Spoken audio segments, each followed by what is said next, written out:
All right, audio check.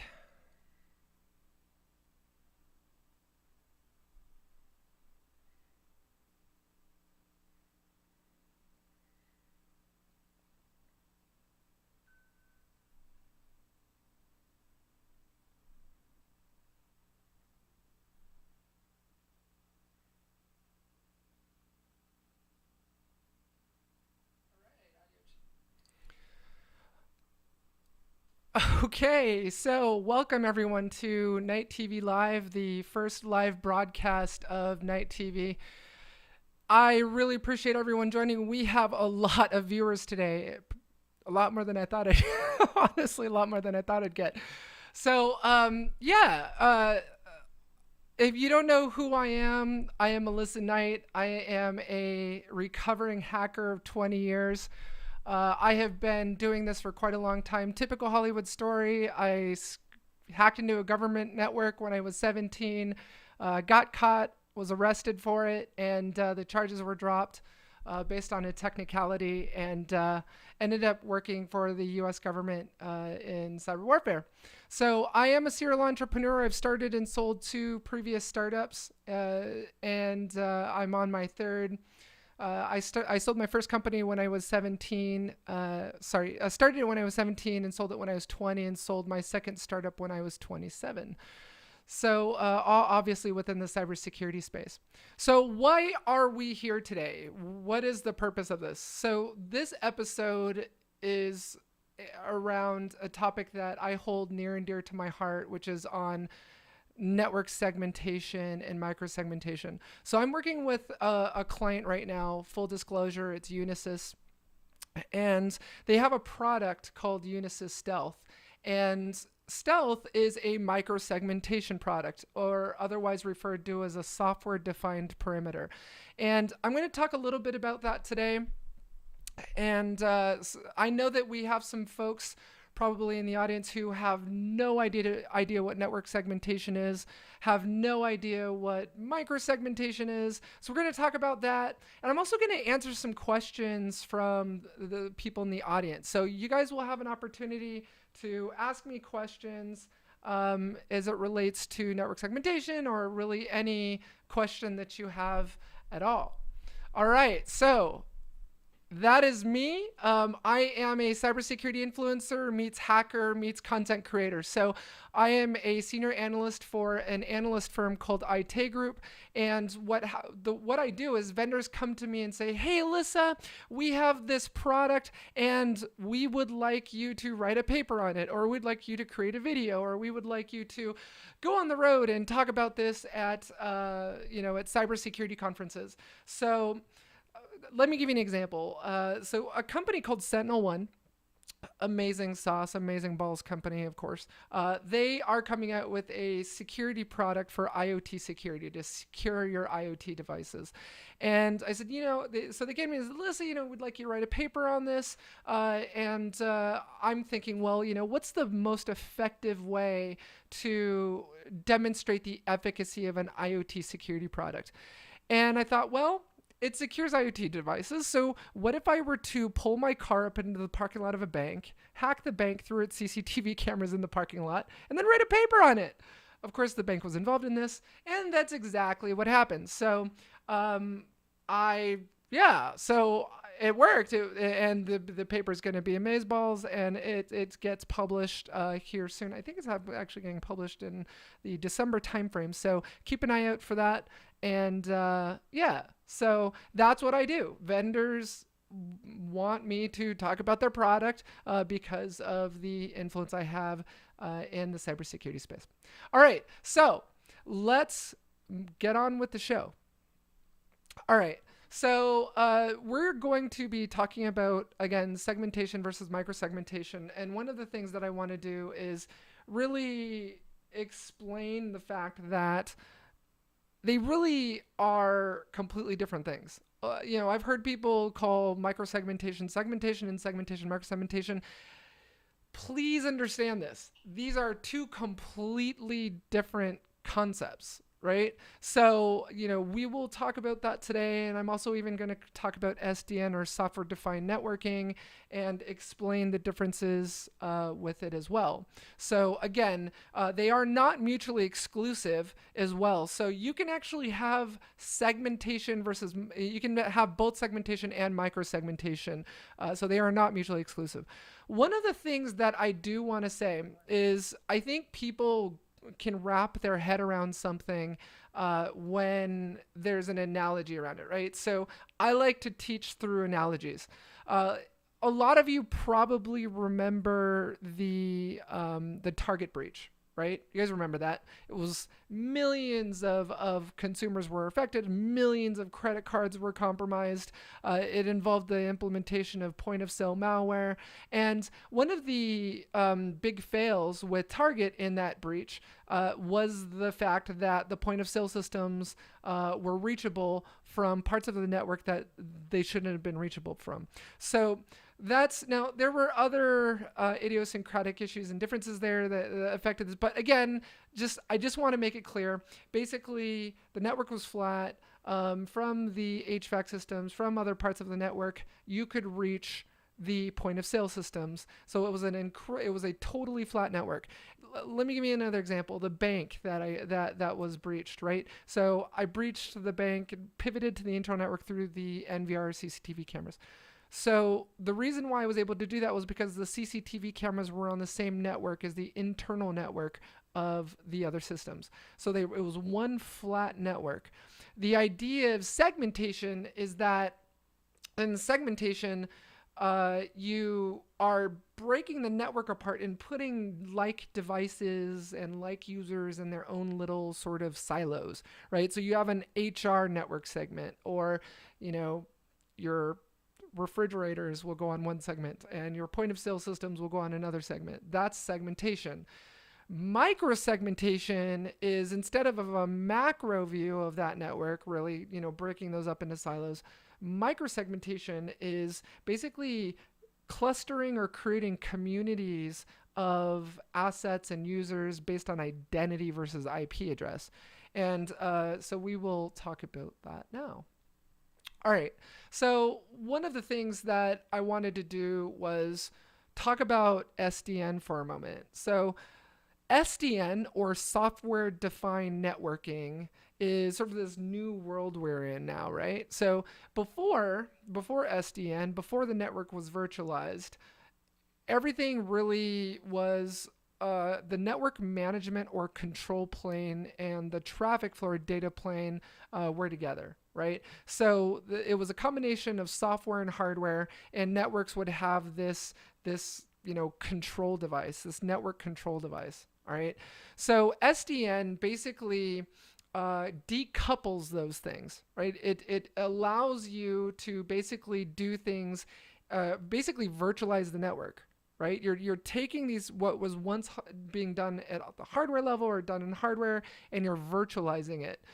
With SDP, or software defined perimeter, it basically allows a flat network to be broken up into community of users and the resources they need access to. So these are, again, these are not mutually exclusive, and there's even this concept called SD-WAN, or software defined WAN, and you can actually couple SDP and SD-WAN together. So again, I'm trying to not do a compare and contrast between the two.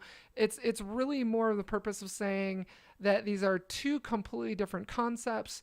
I've heard people sort of conflate the two concepts together. SDN and SDP are completely different things. So SDN, again, virtualizes the network. It will allow you to dynamically shrink and grow the network based on your specific needs. It allows you to actually purpose build parts of the network for specific protocol requirements or traffic requirements. For example, you can build an SDN or network. Using SDN, you can build a network around VoIP traffic, right? You have specific bandwidth or consumption requirements, throughput consumption requirements for VoIP, right? You can decouple that from other protocol requirements or traffic requirements in your network.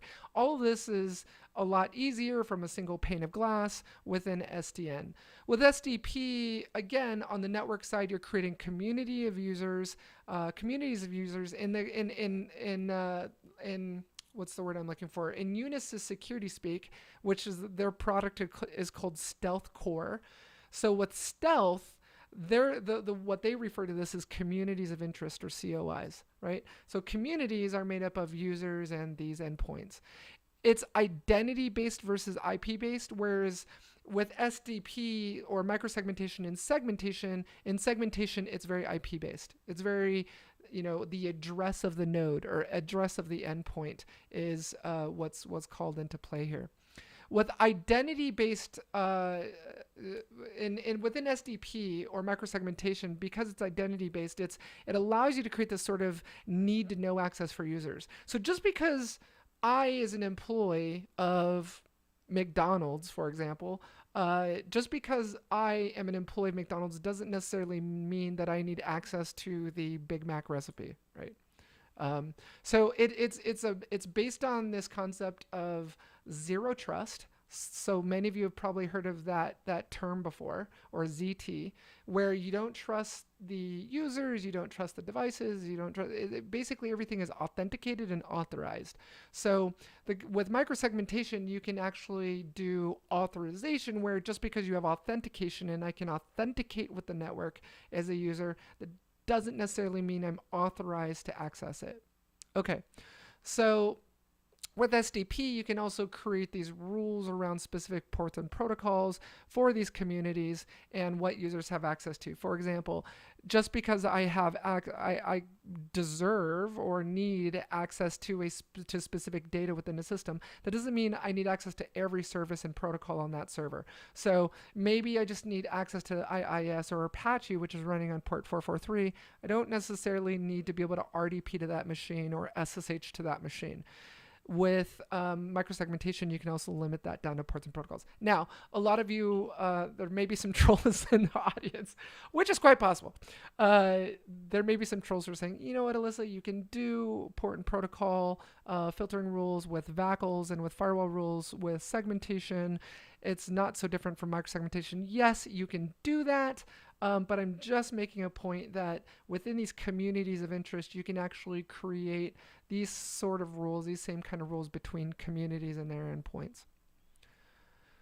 All right, so I want to double click on the distinctions between segmentation and microsegmentation. Again, back before SDP, before microsegmentation, everyone was segmenting the network using VLANs at the switch level. It was done in hardware. This was a very laborious, very challenging, very difficult thing to sort of implement. And so, it made it very difficult. And also, what do you do when you have users who are remote? So let's say, for example, you have an organization or a company that's got a PCI environment, a cardholder data environment. They have internal employees who need access to that cardholder data environment, but you also have remote employees as well, and they need access to it. How do you put them into that same VLAN? How do you can do this with VPNs, yes, but it just gets tricky as you have remote locations and remote users and remote switches and remote all that stuff. So with segmentation, everything was done at the switch level. You had what are called VLAN access control lists or VACLs that were implemented, or they would use firewall rules where you would set the default route of the VLAN to the firewall, and then you would have these firewall rules that would govern that traffic. Now with microsegmentation, with software-based segmentation or software-defined segmentation, you can do that at the individual endpoint. So you don't have to touch the switches. You can have an extremely flat network. All of the point of sale machines, all of the CCTV cameras, everything can be just on one single flat network space, and nothing implemented at all with VACLs, with VLANs, anything. And with microsegmentation, you can create these communities where I, as an employee, can only access one particular system or one particular service. With the identity portion of segmentation, it's again based on IP addresses at the individual node level, whereas with microsegmentation, you can do it based on the identity of the individual, identity of that user, or the workload, right? So with groupings, again, this was done via VLANs, where you would have like 10.1 or 10.2 and 192.168. You'd have all of these different networks VLANs. With microsegmentation, it's this concept of really called communities. Again, in stealth speak, it's communities of interest. So with encryption, now that's done at the individual application level. So I don't want anyone to think that you don't get encryption with segmentation. You can, and it's done at the application, right? So if I'm in one VLAN and I'm accessing, for example, an IIS web server running on port 443, that will be using SSL, right? So there's encryption there, all right? But with microsegmentation, it actually implements encryption. You have, for example, IPsec, where you're creating these individual ad hoc, for example, VPN tunnels or IPsec tunnels between the individual entities or identities within these communities. So if I want to talk from one machine to another and they're allowed to talk, that that encryption session, that encrypted tunnel, for example, would be created between those individual endpoints. With segmentation, it's more of a macro view of the network in the enterprise, whereas microsegmentation is micro. You can take an individual VLAN, for example, of say 50 hosts, and you can create these communities between those individual hosts. In segmentation, you can't do that because the filtering in segmentation doesn't happen until the packets leave that VLAN. All right. So if you have 50 machines in a VLAN and you're doing just regular segmentation at the switch level, the only filtering or what have you that will be done is if it leaves that VLAN, if it leaves that network, that CIDR block, that segment, that's when the rules will get applied. But with microsegmentation, you can have two hosts within the same VLAN and you can create a community between those two and then apply those filtering rules. With traditional network segmentation, again, I think pictures say 1,000 words. So here, I don't know if you guys can see my mouse arrow. Looks like you can. With traditional network segmentation, this is an organization's network that I had created an architecture diagram for, where you have the corporate network out here. It's basically those users are accessing the internal cardholder data environment or the PCI zone through a firewall. So you'll have your corporate Active Directory server, you'll have your cardholder data environment Active Directory server, and they're basically going through this firewall, and those rules are being applied into what those individuals can have access to or not have access to and what they can do. This creates a problem. For example, what if a user in the corporate environment is performing PCI activity like writing down credit card numbers, that sort of thing?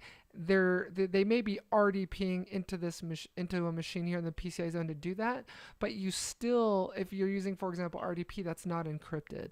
If you're doing anything that's PCI activity in here in the corporate zone, it's very easy in an audit, a PCI audit, to accidentally bring that entire corporate network into PCI scope, causing you to either creating the potential for you to even fail that PCI audit, or make it a lot more costly, a lot more expensive by bringing that entire corporate network into scope of the PCI audit. With microsegmentation, you sort of get away from these individual zones or clusters, for example, and network clusters, where you can have users all in the same corporate network, but you can put your CDE servers, your PCI servers, and the only ones who are allowed to access them are these communities that are created, for example, allowing you to have an entire flat network and users who are allowed to access those servers based on those communities of interest, or COIs. So again, you don't have to do anything at the switch level. You don't have to play switches. You don't even have to create individual VLANs. You can just put them all in the same network, and they're all doing their thing. And the policies would govern what they can have access to. So why SDP? Why software-defined perimeter? It's easier to manage. The alternative to SDP is to segment a flat network using VACLs or firewall rules that can quickly grow out of control. I've seen organizations with thousands of firewall rules. I kid you not. I'm serious. Like thousands of firewall rules. This is where you have issues where a firewall administrator will come into a network, come into a company. They'll create firewall rules, and they may leave the organization. They may create a rule that allows them access into their house from their house. The organization doesn't know about it. The firewall rule is left there. bad things can happen when firewall rules become unmanageable. So this addresses that. You can control the PCI scope. Instead of bringing unwanted areas of the network into the scope of the audit, SDP allows you to actually create tighter control around the cost and potential to fail that PCI audit by allowing you to use a flat network, but creating communities of interest between them. Everything is on a need-to-know basis, so whether or not a user has access to something, just because they're part of the internal network or the intranet, doesn't necessarily mean they should be authorized to access that data. For the encryption portion, data can be encrypted in transit between the community endpoints. And here's the big one: prevent pivoting. So what's neat about SDP is that if an adversary gains a foothold into the network, they are actually limited to the system that they've actually accessed or the systems that are part of that community. So if you have a network, for example, of thousands of users, right? If I'm an adversary and I gain access to one of the machines, I have carte blanche access to every system in that network that machine can talk to if I don't have microsegmentation implemented or SDP implemented.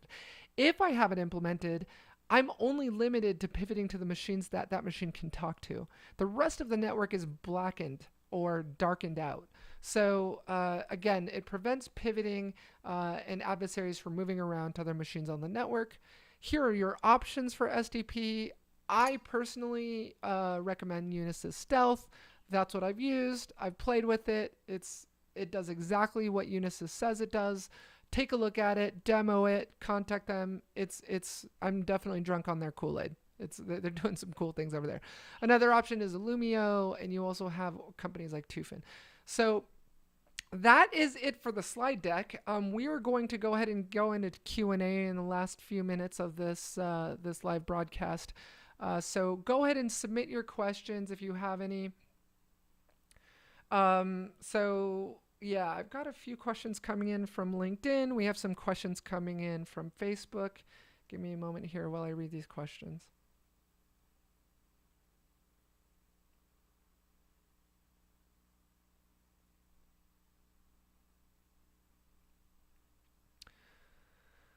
So Matt asked on LinkedIn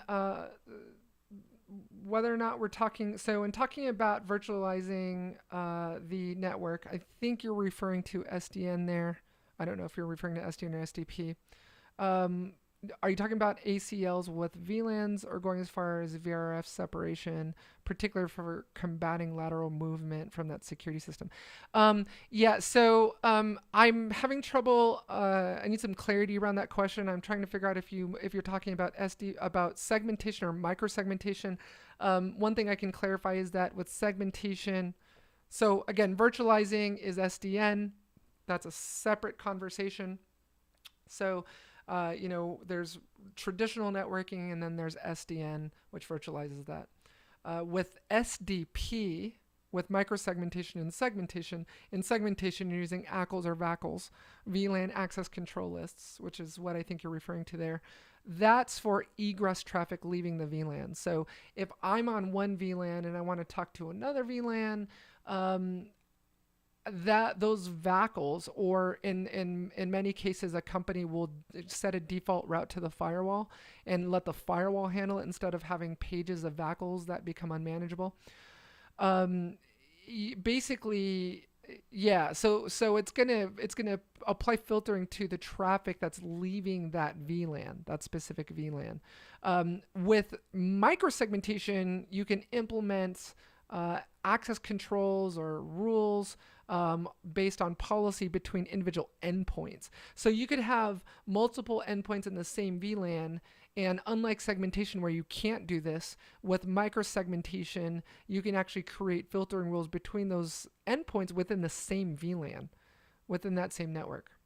So hopefully that answers your question. So it looks like more questions are coming in. And it looks like I've got some questions on YouTube chat as well, so I'll go over there as well.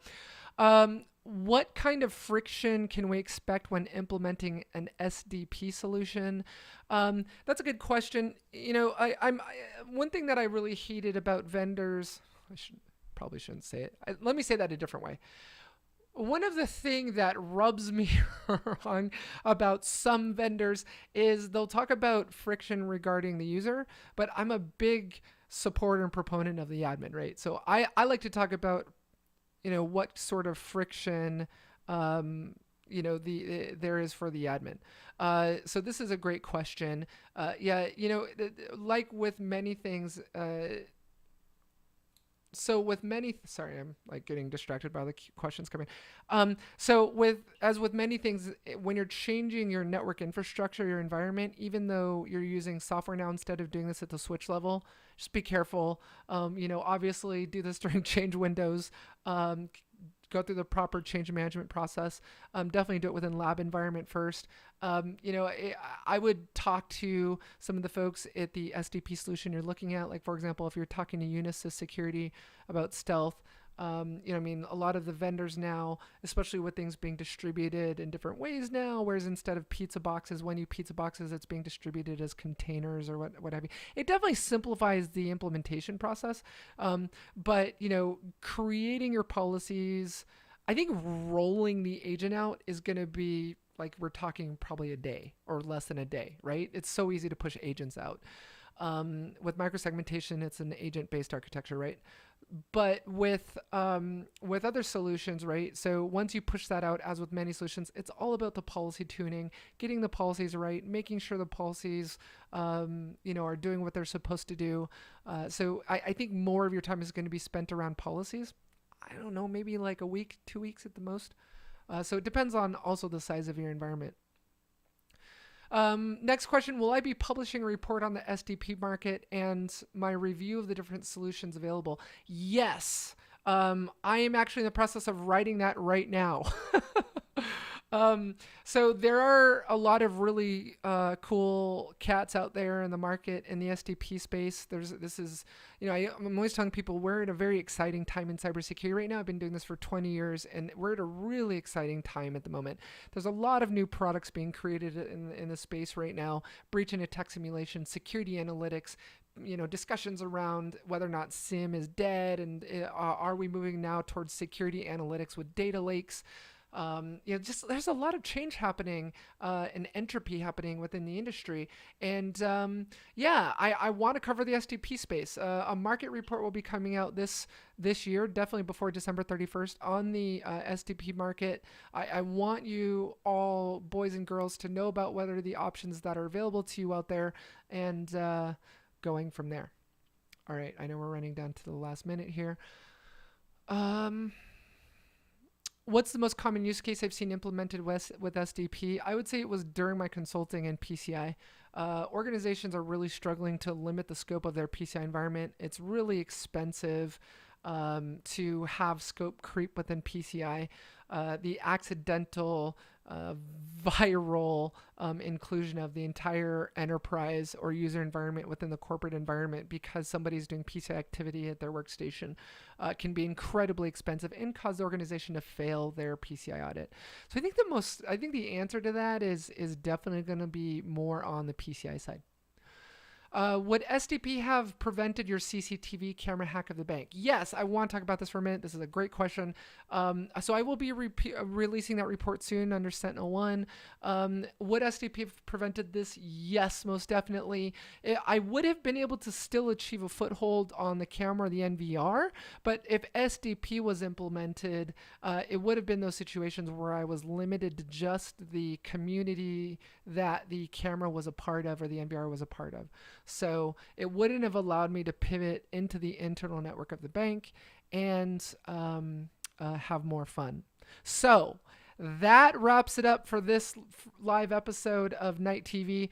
I know we've got a lot of questions on YouTube. We have a lot of questions on Facebook. We have a lot of questions on LinkedIn. This was awesome balls. This was really fun. I'm definitely going to be doing these once a week. So tune in once a week. I'm going to be doing Night TV Live. I'm still going to be doing my vlogs. I'm still going to be doing the podcasts. I'm still going to be publishing articles. Yes, I am a content machine. Definitely keep supporting me and following me. How can you best support me? Subscribe to me on YouTube. Subscribe to my channel. trying to hit that 1,000 follower mark on YouTube. Follow me on Twitter, follow me on LinkedIn, and follow me on Instagram TV. So that's how you can support me. Thank you so much for your guys' loyalty. It's been an amazing year for my brand, for just developing myself as a content creator and an influencer. There are some really exciting announcements to come as we close out 2019 that I can't talk about yet, but there's some really exciting stuff coming. So keep following me. I love all of you. Be good to yourselves and each other.